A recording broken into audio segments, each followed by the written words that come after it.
Well, hello everybody. Today I'm doing something quite a bit different. We are going to be reading a visual novel together. This one is called Fell, as you can see by the title, and it's a pretty good one. I wanted to share it with all you guys today. And without further ado, let's go ahead and get right into it.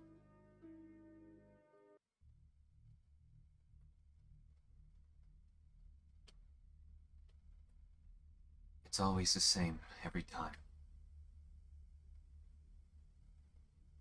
Well, that's not entirely true.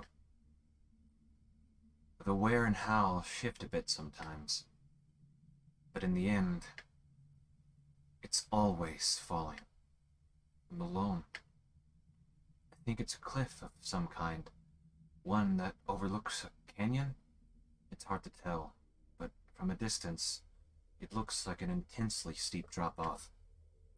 My morbid curiosity takes over my body, and the second it does, I know how everything's gonna happen. I scream in my head for my legs to stop, or even just slow down, but they just walk me right up until I'm standing at the edge. Looking over, it's farther down than anything I've ever seen in real life. Just as it looked from afar, the drop-off is like a wall straight down. I start to wonder what it would feel like to hit the ground from this height. What if I slipped? Would anyone find me? Would they know to even look? I don't have to wonder for long, though, as something strikes my head from behind, and in a moment, I'm falling, the cold air rushing against me as I hurtle towards nothingness. It'll be over soon. It'll be over soon. I repeat the words I always do and wait for what feels like hours. It'll be over soon. It'll be over soon. And after waiting and bracing and waiting, suddenly a short and sharp pain courses through me. I'm on the ground, fading into nothingness. And I know that no one will find me. Not in time, at least. It'll be over soon. It'll be over soon. It was technically true, but in the grand scheme, it was a lie. Because deep down, I know that this will never stop happening. That this torment is just a domino falling in slow motion, nothing able to stop it, just waiting until I slip away into unconsciousness tip to the next. It's never going to end. The words don't actually come out of me. I was already just about gone, but I was still aware enough to feel the tears run down my cheeks. Right as I'm about to completely give in, a voice hits my ears, booming down somewhat brokenly from the cliff above. Wes, are you okay? Silence rings in my ears as I lie helpless on the ground. Wes! The voice rings out once more. Let's open our eyes. Suddenly my eyes open and begin to adjust, the fuzziness slowly turning into a dim clarity, and the comforting, yet all too dull ceiling of my attic bedroom graces my eyes once again. The cool, dry air tickles my lungs as the cold, hard floor makes my fur bristle. It's over, for now. You okay? The voice grumbles from my feet. Lifting my head, I'm greeted with the familiar fluffy head of my father, peeking up through the hatch in the floor. Ugh. I'll take that as a maybe. The older sheep says in response to my groan as he pulls himself through the old hatch, settling before reaching over and fumbling in an attempt at turning the lamp on that sits atop my desk. His hand finds what it's looking for, and he deftly cranks the knob, setting the fuel-soaked wick aflame and quickly casting away the darkness that engulfed the small room. We both squint at each other as our eyes get used to the light, and soon we just stare at one another, waiting for the other to speak. What time is it? Probably around 9. A frown crosses his face as he answers, but his usual bright grin quickly replaces it, and as soon as it came, it went, and right back on his maw was a careful look. Same as usual? He asks softly, though he has to know the answer. We've talked about the dreams more times than either of us could count. He wouldn't be here if he didn't know. I want to bite back, retort with something out of anger at how obvious the answer is, but I remember he's up here because he cares. He doesn't deserve my crankiness. I don't deserve him. Yeah, I'm fine, though. I answer in a groan as I sit myself up, leaning against the bed now as I let out a slow and gentle breath. A look of concern was on the ram's face as he stared at me. My maw gapes a bit to ask what's wrong, but he beats me to it, going on ahead with what's on his mind. You know, you shouldn't be sleeping with that thing strapped to your face. I cringe internally and let my paws slide under my mask, ruffling the fur underneath before responding. Don't worry, it's all good. So what's the day looking like?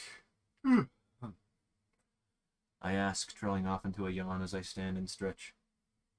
He looks taken aback, and truth be told, the feeling was kind of mutual. I surprised myself quite a bit with the turnaround in my tone. I half expect him to tease me, but instead he just returns the energy with a laugh. I always forget how powerful that laugh of his is. I almost want to hear it again, but his playful demeanor suddenly shifts to a more serious one. Honestly, there's quite a lot of work to do. And today's a pretty special day, too. Huh? Special day? Is the day a holiday? What is it, fall? What's in the fall? Spirits Day? No, it can't be the last day of October yet. I ponder for longer than I should, though I only realize that after I can recall what the ram is hinting at. Oh, right. My birthday. I almost forgot. My eyes drift off to the ram, to the wall behind him, and I take the time to study my art as I try to summon all the energy I have. I know my birthday probably means way more to him than it does to me, so I should let him have this. I guess we should get started on that work then, eh? I say, using the energy I evoked. Not that I really needed it. Haven't had a true fresh air in a while, and it's been quite some time since I've seen Arrow, or anyone other than Mac for that matter. After a second of being lost in thought, I snap back to reality as the large male responds. Sounds good. I'll bring out breakfast once you get ready and come down, okay? Get ready? I'm already... I pause mid-sentence and feel my face get red under my mask before looking down to see that I'm only in my underwear. I'll be down in a bit. He chuckles at my shame as he heads back down the ladder. After he's gone, I let out a shaky breath, realizing I have to do my best to follow through with what I just said. I am technically an adult now. Gods, I'm an adult now. I frown at the realization and groan. I quickly banish the thought to the back of my head, trying to avoid getting too lost in my thoughts. Instead, I decide to just get ready. Which is, pants. Yeah, pants. And I left those on the bed? Turning my head in the now brightened room, I see them clear as day on the edge of the bed. Probably kicked them off in my sleep. I grab them and don them as my eyes settle in my journal, newly revealed by the sudden lack of pants. Pick it up and flip to the latest page and scribble something down about my dream. Hit, overhead, wind, fall. The last word turns out crude, the letters exaggerated, their stroke showing the anger of their artist, who has grown tired of them. I shut the journal forcefully, hoping that I could shut away my frustration with the motion, and turn to find myself in a death stare with a ladder that leads to the outside world. The downstairs world, rather. I've gone up and down it all summer, well, all my life, actually, but still, the added prospect that I won't be right back up is somewhat daunting. I make an attempt to resummon the energy and strength from earlier, but nothing comes.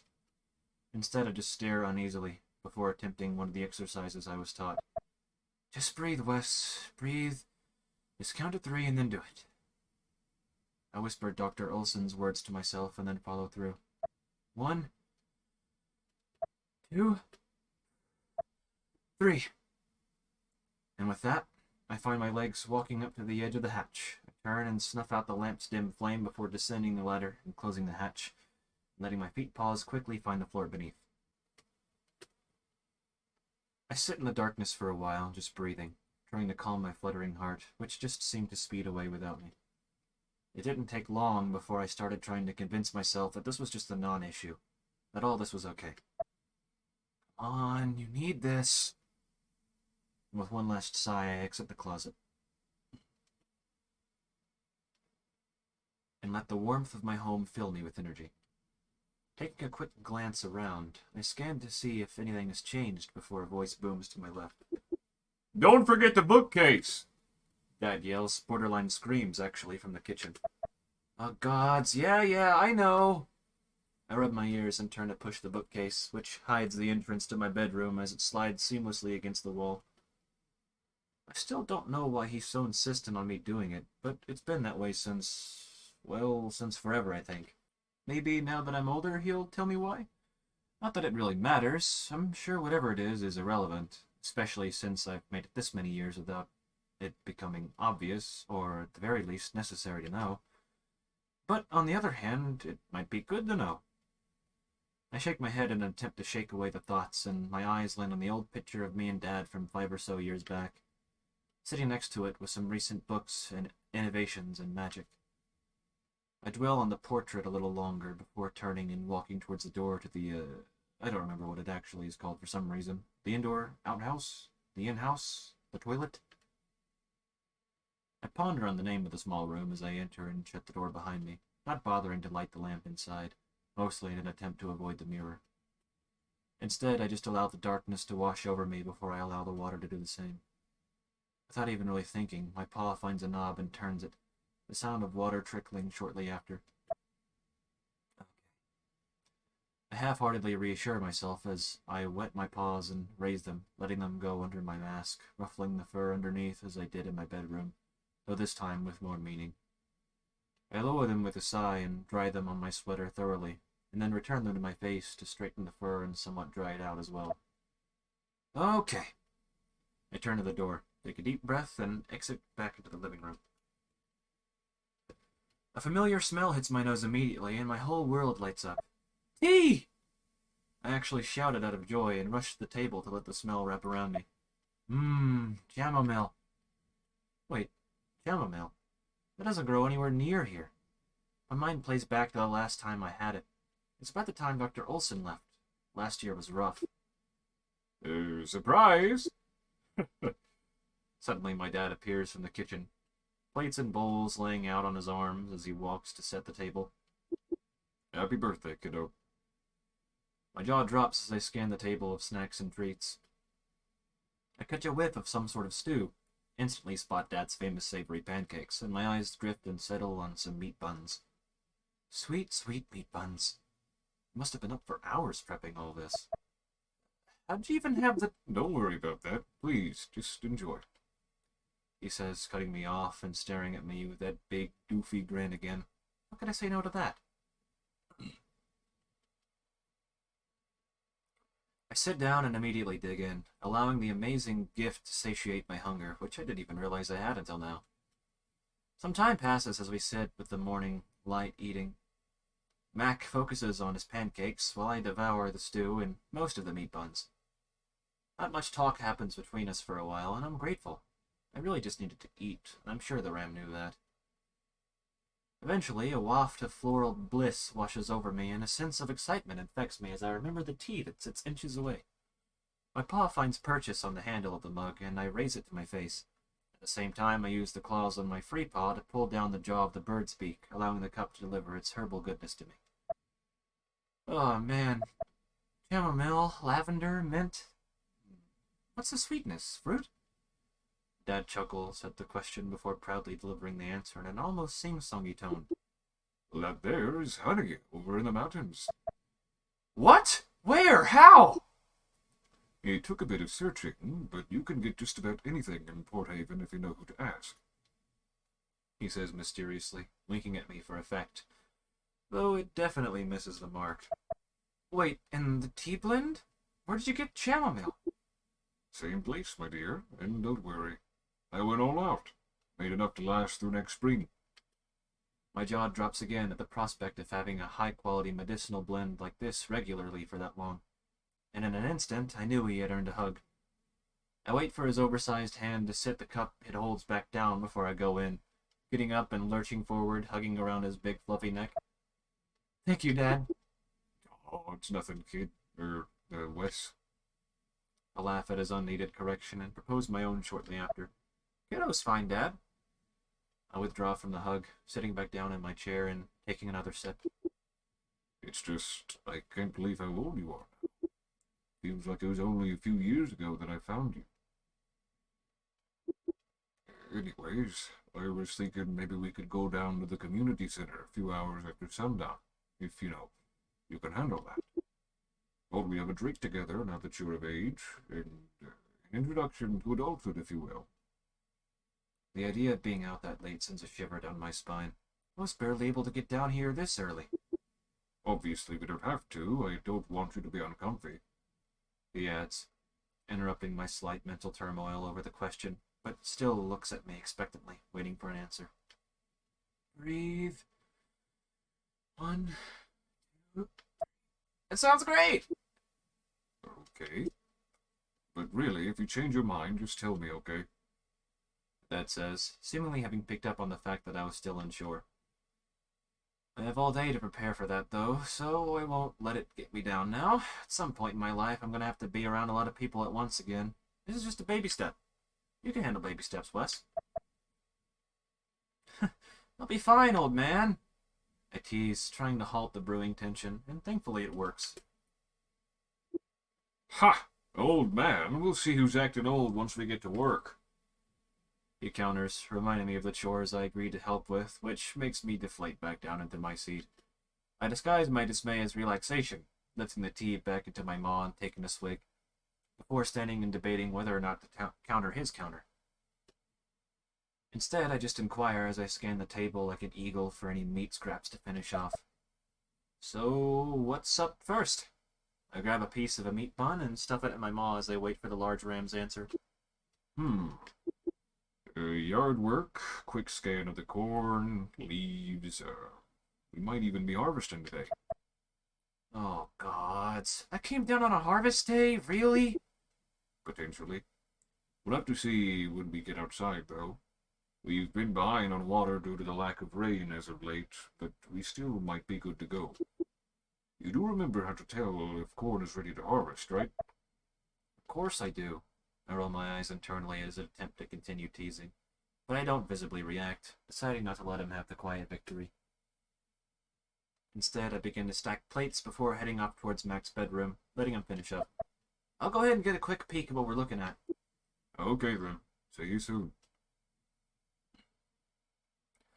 As he picks up where I left off, I cross the boundary into his bedroom, closing my eyes and quickly stepping through to get to the Mac door. I keep my eyes shut tight and let my paws find the door. The familiar wood scraping at my paw pads leaves me nostalgic in a weird sort of way, but I remember that lingering, and that sort of thought is a bad thing.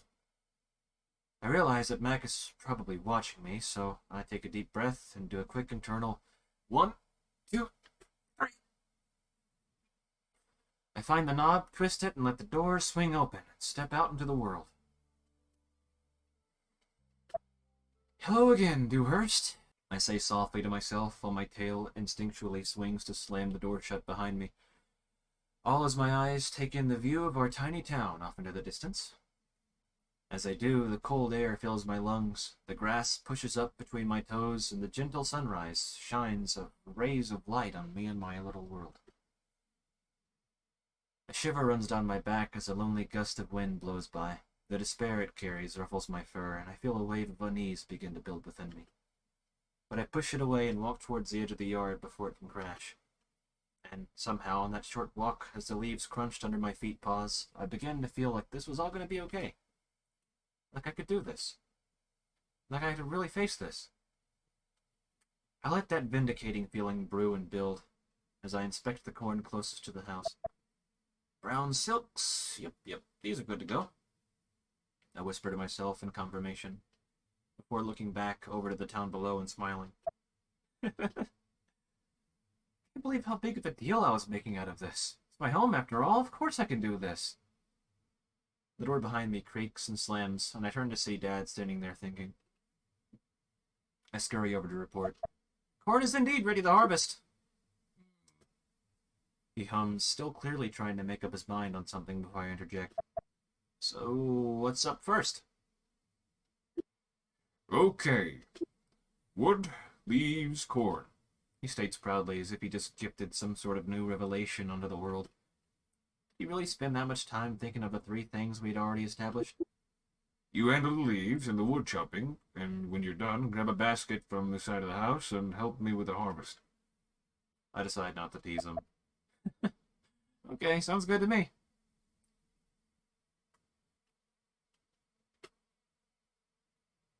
The rest of the morning went just as planned. I raked the leaves, chopped some wood, and Dad and I spent a few hours getting the corn done. All that work, and we still have a couple of hours before sunset. Man, I feel so productive, I say, rounding the corner, where I'm immediately greeted by Dad, resting against the house. The house? I quickly join him and lean against the wall at his side. So how many bushels? He asks, through chewing a whole steaming cob before finishing, wiping his maw and then offering the rest to me. 9 sweet, 2 dent, and 1 pop. I answer quickly and take his offering, biting down into the corn and letting a few of the plump kernels burst between my teeth. Good, yeah? Already took our bushels in the winter inside. After this, we have one more harvest, and then it's time to clear the field. Sounds good. So, wait. So you are going to Port Haven soon, then? Oh, yeah. Tomorrow or the next day, hopefully. Mr. Jones and I had planned to go last weekend, but they didn't work on account of the late harvest. Wait, what? Since when are you and Arrow's dad going buddy-buddy? For a while, I guess. He answers flusteredly before a wave of realization seems to crash down on him. Oh, right. I need you to run a few errands for me while I do some work. Or an errand, singular. Hit me. So, well, I was wondering if you could head down to old Davy's place and pick up a bushel of apples. He owes me a favor, and I figure now's a good time to cash in. And while you're down there, you could swing by Mr. Jones's place and inquire about our trip down to Port Haven. He snatches the mostly eaten corn cob away from me and continues where he left off, picking at it hungrily. Did you only make one? No, there's a couple more inside, he says, pushing to chew as he digs up one hand into the tree pocket on his chest, pulling out a wrapped-up, corn-shaped package. But I wrapped this one up for your walk, he says, finishing a statement between bites. Bold of you to assume I'd be willing to run your errands, said he, snatching the corn parcel from his outstretched hand greedily. Oh, come on. You'll do it for your dear old dad, won't you? Just this once. And I'll try to be back as soon as I can, okay? Oh, no. Take your time. I have to get some papers sorted, confirm some of our orders, and divvy some of the corn up into smaller bushels for him. Okay then. Well, still, I'll try to be fast. I'll be here when you get back, okay? When I finish that work, we can head down to the community center together for that drink. Sounds good, old man. I chuckle one last time while waving goodbye, stuffing the corn parcel into my pocket as I walk around the house towards the road that leads into town. The walk down to the orchard was far more pleasant than I was expecting. It warmed up a decent bit, still obviously cool, but not quite as cold as the October morning I just worked through. It was nice to get some light cardio in after 3 months of nothing, even if it was just a 5-minute or 10-minute walk. Anyways, it's time to do some socializing. I scan the outside of the orchard house, looking for Davy in order to avoid having the knock on his door, but quickly realize that a knock is going to be required. Gods, please let me not embarrass myself too much. Thank you. I pray quietly to myself, knowing that if any gods are listening, they definitely aren't interested in my socializing skills. Or lack thereof. Okay. Do a quick 1, 2, 3, and then I go for it and begin the everlasting wait for a response. And after what I presume to be too long without one, I raise my paw again and clinch it, readying a fist to knock once again. 1, 2... Look who it is! I scream and turn out of shock, almost giving myself whiplash in the process as my eyes settle on the visage of white. I roll my eyes as the ew laughs at me before I begin trying to process what just happened. Holy fuck, Ash! Where the hell did you even come from? I thought you were done being an asshole. I immediately regret my wording. And there are those sad lamb eyes. Ah, fuck. Sorry, she says at the same time as me, which truthfully was somewhat shocking. Ash was never the kind of person to apologize first. Or try to, at least. I thought you were Dad, she admits as her finger twirls the end of her hair. Wait, what? Last time I checked, I looked nothing like your dad. No, I mean you're knocking. I was trying to avoid him. Oh. I snuck out the back, picked out the front, and saw it was you. And I couldn't resist a good scare. 'Tis a season, you know. Sorry, I wasn't trying to bring back bad memories or anything. No worries, really. I was just a little frazzled. I don't want you to think I'm still upset with you about that. It's in the past, okay? I know, but I still feel bad every now and then. Man, she's grown up a lot. Just a few years back, and she'd be teasing me about my tail or something. Anyhow, what brings you by? Did you finally surface just to see my pretty face? She teases? Which leaves me staring at her quizzically before suddenly remembering I need to respond to her question. No! Not that you aren't pretty. Fuckity fuck, kill me! My dad, your dad owes my dad a favor or something, and he wants to cash it in for a bushel of apples? God's help me. Okay, sure. Wait, really? You don't want, like, proof or something? Should I be asking for proof? Last time I checked, you were like the worst liar in Dewhurst. And even if you were lying about it, it wouldn't matter. I could probably give you 4 bushels filled with apples from the outskirts of the orchard, and Dad would literally have no idea anything was missing. And even if he did, he probably wouldn't care. Wow, really? Wait, I'm not the worst liar in Dewhurst. She tries to subdue a laughing bout, but only half succeeds. Yeah? Then why do you wear that mask? I thought the whole idea was to make it so you were less readable. No, I wear it because I like it. I say, only half lying. It's not like she's right, either. I mean, the lack of emotion conveyance is a plus, but it's definitely not the driving factor. Whatever you say. Anyhow, I can have those apples ready for you in an hour or 2, probably less. 2 hours? What? Are you picking the entire orchard? No. She stares, unamused, before continuing. I have a couple actual paying customers to pick bushels first, so I'll get to yours when I get to yours. She says with that joking, sassy tone she's famous for. Hey, excuse me, Princess Ash, I say, throwing my arms up in a mock defeat-like pose, causing us both to laugh at the silly exchange. But really, sorry. Thanks for doing this. I'm sure I could knock around and waste an hour or 2 while you work your magic. I add, trailing off as I look towards the short road into town. It has been a whole summer, after all. Maybe I'll go on a wild goose chase and find Mr. Jones. Who knows? Oh, and by the way, I don't know if you're staying out for the rest of the year, but I kind of missed you. My eyes dart back into the ash-white hue as I feel my face get hot.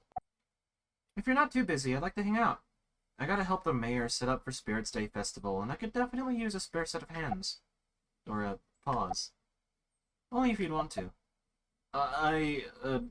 What day were you thinking? I was thinking Tuesday or Wednesday, either or. I think for a moment, but just start speaking before the thought fully forms. Sure, but I'll have to check with Dad first, see if he has anything we need to do. Her face lights up momentarily, but she hides behind the neutral expression almost immediately. Cool. Just let me know what Max says as soon as you can, okay? Yeah, of course. But, I should get going. I have some things I need to do in town, but I'll see you when I'm done, yeah? I don't know, probably. I've been doing some housework since about 3 in the morning, so I might have to sleep after I get done with your order. Oh. Well, no worries either way. I'll see you if I see you. Yeah, I'll see you if I see you. And with that, I take my leave, waving as I walk with the few steps back to the road and head into town, which, via some mildly in-depth pondering, creeps up onto me pretty fast.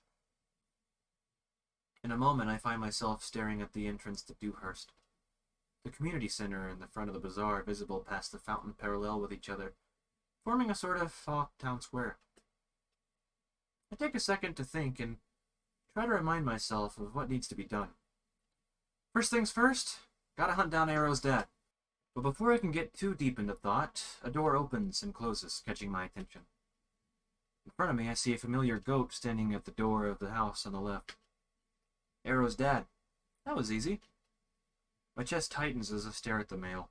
His face shows that something's definitely on his mind. But I don't think it's my place to ask. Not that I even have the courage to. Again, he brings me out of my pondering, taking a deep breath before sharply exhaling and turning the walk towards the town square. A frown crosses my face, and I stare back to the door where he stood, trying to figure out what could have had him so down. And out of nowhere, I remember that I was supposed to be asking him something, but it's too late on the realization. Looking back, I see the goat has already disappeared into town. And once again, before I could even get a thought out, the door opens and closes, revealing another deep-in thought goat. Though this one seems to immediately take notice of my presence. His face lights up intensely, but only for a millisecond as the emotion quickly gets replaced by a look of mischief. Well, well, well. It isn't the missing child. We laugh at ourselves for a moment before we both wind up dwelling, staring at each other. A wave of regret washes over me. I missed you, Arrow. I take a few steps forward, and suddenly, I'm hugging him. Feels like it's been years since I saw him last. Miss you too, Wes. He whispers as his hand pats my back, and suddenly, for some reason, I feel like sobbing. What in the world is wrong with me? He shifts, signaling the end of the hug, but for some reason I can't let go. You okay? He asks in a slightly annoyed tone once I manage to make my arms let go of him, and he stares at me for a second. You okay, Wesley? Yeah, I'm fine. I'm sorry, Arrow. You got nothing to be sorry for. Quit being silly, birthday boy. He teases again as I look up at him, while I thank my mask for not letting him see how close to breaking down I am. Maybe he's right. No, I have a lot to be sorry for. I haven't been a very good friend. You got nothing to be sorry for. You're an amazing friend. Now really, cheer up. We got a lot to catch up on, birthday boy. He adds again while flashing that smirk, not giving me a chance to dwell. Okay. Wait, you remembered my birthday? What kind of question is that? Have I ever missed your birthday? Well, no, I guess not. The way you said it made it sound like it's weird I'd remember. No, that's not what I meant. It's just, I've been gone all summer, and, well, not gone, but you know what I mean. We haven't talked about it and all, so I don't know. I guess I thought you might have forgotten. Well, considering your birthday is the only one I care about, it makes it pretty hard to forget, he says, glancing back in the town. Youch, was that directed at his dad? Anyways, what brings you out of your cave, Batling? He teases, then cocky smirk, crossing his maw again. I try not to roll my eyes too hard as I answer. I was running some errands for Dad, and hoping to see you. Nah, man, your dad made you an errand boy in your B-Day? That's totally fucked. He says sympathetically, but I quickly respond in defense of my father. Hey, it's not too bad. He probably only did it because he wanted to help me get out of the house for once. Gods know I needed it. And it's not like I mind doing a few chores and running some errands. It kind of makes me feel more useful, you know? Yeah, I guess, but it still feels weird to have you doing chores on your day. A tinge of a frown appears on his face as he looks out into the dirt road behind me. What kind of errands you got you doing anyhow? He asks, returning his attention back to me. Oh, not much. Just a run into town for apples, and... I stop in my tracks and think about how to say the next parts. And to, ask your dad for something. What do you need from him? He and Mac were planning on making a run down to Port Haven soon. A worried look crosses the goat's face for a moment. Faced? Dude, that's the second time I did that. A worried look crosses the goat's face for a moment, but then his eyebrows raise as if he had just solved some sort of riddle. Oh, like an order run. Yeah, we just had a harvest today, but apparently it was late, so they had to push the trip back down a few days. I think. Gotcha. Why do you look so tense? What else would they be going to Port Haven for? Nothing. Just Dad did a run to Port Haven a few weeks back, so I was just confused on why he'd be going back so soon. He says nervously, causing me to raise an eyebrow at his poor attempt at deceitfulness. But I decide not to press. You free after you talk to Dad? I think for a second before responding. Yeah, no? Kinda? I need to get back and carry the bushel we ordered back home, but after that, I'm free for a few hours. A few hours? Dad wanted to have a drink with me at the community center to commemorate me being an adult. And you said yes? You hate crowds. He replies, seeming shocked by the revelation. Well, yeah. I'm not just gonna say no. It'd really hurt his feelings if I didn't at least try to go. Not to mention, I'm pretty curious about trying liquor. He cackles at that, snorting and wheezing as he holds his knees. I glare at him. What's so funny? I ask, rubbing one of his horns and giving it a shake. But he easily bats my arm away and recuperates from the laughing fit. Nothing, just picturing you drunk out of your mind. Oh man, you definitely can't handle your liquor yet. You're totally a lightweight. I bet I can. I say quietly in response, even though I realize he's probably right. Well, I wouldn't want to end up like you did last year anyhow. Low blow. We don't talk about that. He shudders and I raise my paws and concede. Hey, just saying. I laugh it off, but Arrow doesn't seem so amused. I feel a little bad, but honestly what happened wasn't even that big of a deal. I consider whether or not I should tease him on his kissing skills, but quickly decide not to. Anyways, let's get your chores out of the way so we can hang. He says, turning suddenly, taking a few steps towards town, beckoning me to follow, which I do without question.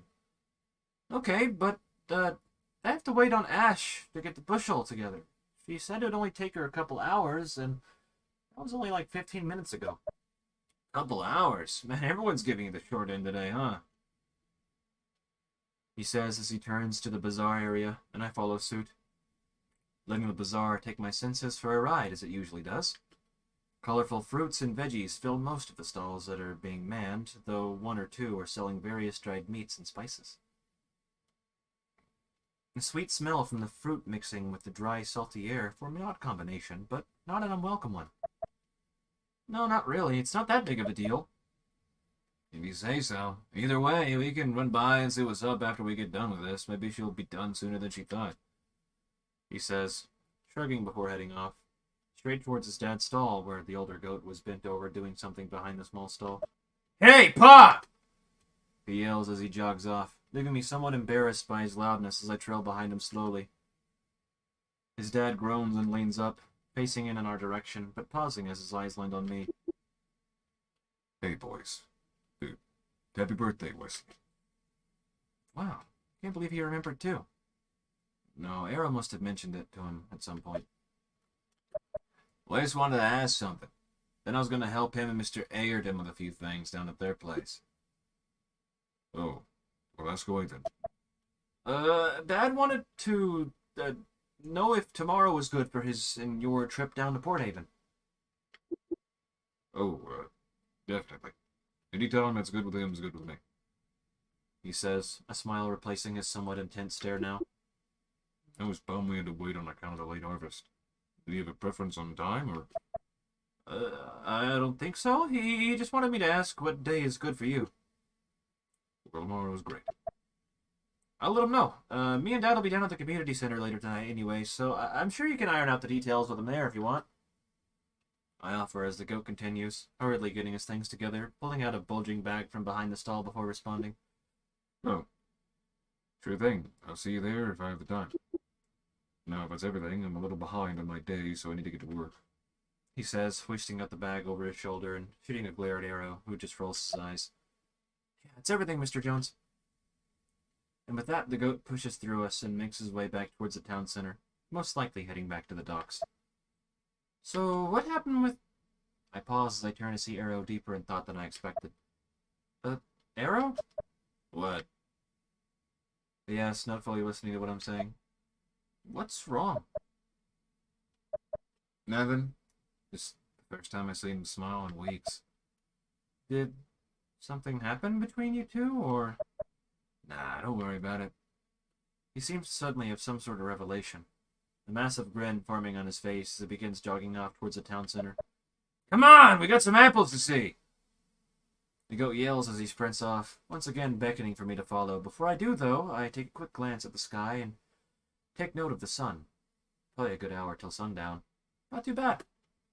I start to head off towards where Arrow went, retracing my steps casually back to the entrance of town. And there I find an impatient goat waiting for me.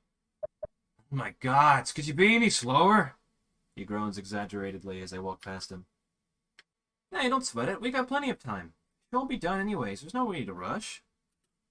He groans again, and I laugh as he joins my side, begrudgingly matching my leisurely pace as we head off towards the orchard. And this is where we're going to end part 1. This nice character introduction part of the visual novel is out of the way. Very nice. We set up our little plot going on. Now, we're about to go to the orchard with Arrow. And, hopefully pick up that bushel of apples. We'll see what happens in the next part. Hopefully you'll be there with me to check it out. And until next time, I will see you guys later. Peace.